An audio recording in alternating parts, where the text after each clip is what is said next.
Hello guys, welcome to my channel. তাহলে বন্ধুরা, আজকে আমি রান্না করব করেলা আলু ভাজি। তো সেটার জন্য আমি প্রথমে প্যান বসিয়ে দিয়েছি।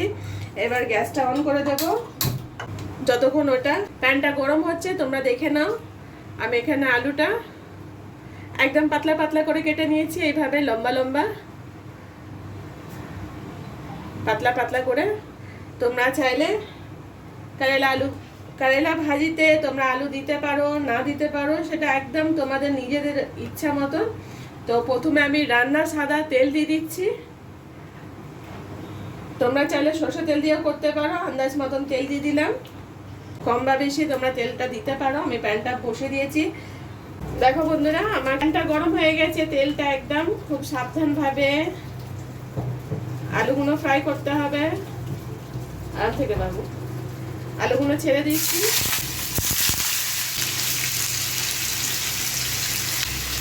এবার একটু আলুগুলো নড়িয়ে দেবো।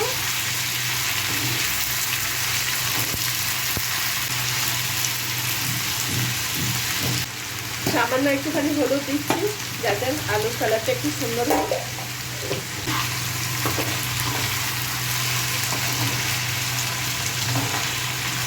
আলুর আঁচটা কিন্তু আমি আস্তে করিনি, আলুর আঁচটা জোরে আছে, তা নাহলে আলুটা একদম নরম হয়ে গেলে খুব তাড়াতাড়ি তাহলে ছেড়ে যাবে। কারণ আলুর আঁচটা জোরে করেই ওটা ফ্রাই করতে হবে, তাহলে একদম ঝরঝরে মচমচে আলুটা থাকবে।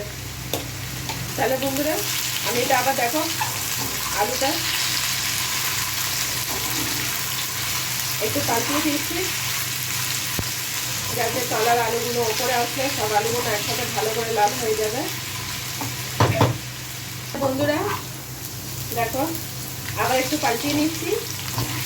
সুন্দর করে দেখো আলুটা লাল হয়ে যাচ্ছে। আলুগুলো ফ্রাই করলে এত সুন্দর একটা মচমচে ভাব থাকে আলুগুলোটা, যেটা কড়াই করলে যেন হতে চায় না। দেখো বন্ধুরা, আলুটা কত সুন্দর লাল হয়ে গেছে, একদম ঝরঝরে পুরো আলু।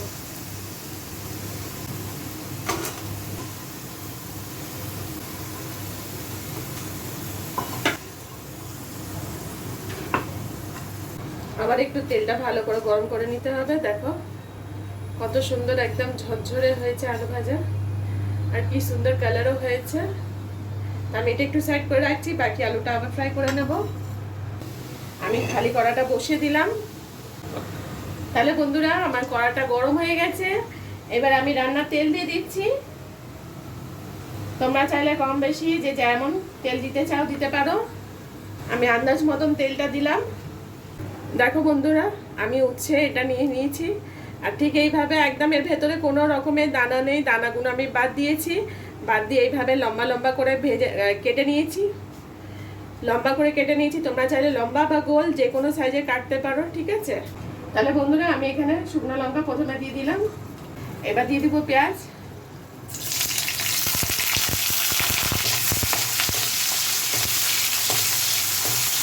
তাহলে বন্ধুরা, পেঁয়াজের কালারটা চেঞ্জ হয়ে গেছে। এবার আমি করেলাটা দিয়ে দেবো। বারবার করেলা বলছি, উচ্ছেটা আমি দিয়ে দিচ্ছি। দেখো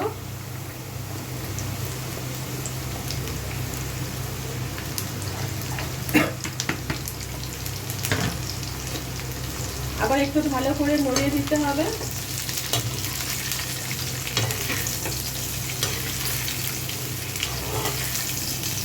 উচ্ছের মধ্যে যে পেঁয়াজগুলো আছে না, পেঁয়াজগুলো লাল হয়ে যাবে। টেনশন করার কিছু নেই যে সাদা হয়ে থাকবে, যখন ফ্রাই হবে তখন নিজেই লাল হয়ে যাবে।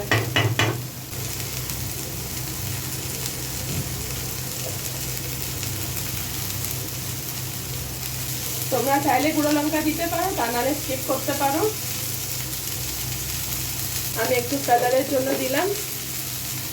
নুনটা আমি এখন দেবো না, নুনটা আমি পরে দেবো। দেখো বন্ধুরা, এই সময় এবার একটু আমি নুনটা দিয়ে দিচ্ছি, আর একটু অ্যাড করবো। আবার একটু ভালো করে নাড়িয়ে নেব।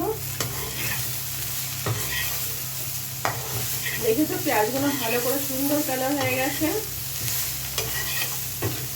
আলাদা করে পেঁয়াজগুলো ফ্রাই করতে হয়নি।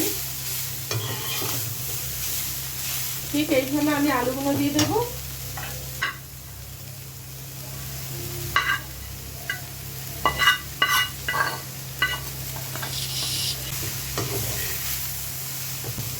দেখো বন্ধুরা, এটা আবার ভালো করে নাড়িয়ে নিচ্ছি। কালারটা দেখেছো কত সুন্দর এসেছে। এমনি একবার যদি উচ্ছে আলু ভাজা করে খাবে না, তখন দেখবে সব সময় রান্না করে খাবে, এত টেস্টি। যারা আলু খেতে চাও না তারা কিন্তু আলুটা স্কিপ করে একই রকমের রান্না করলে উচ্ছেটা ঠিক একই টেস্ট হবে।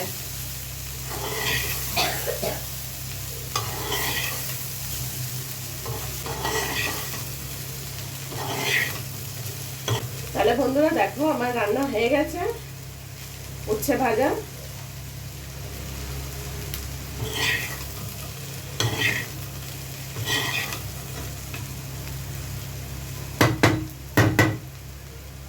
তাহলে আমি এবার গ্যাসটা বন্ধ করে দিচ্ছি।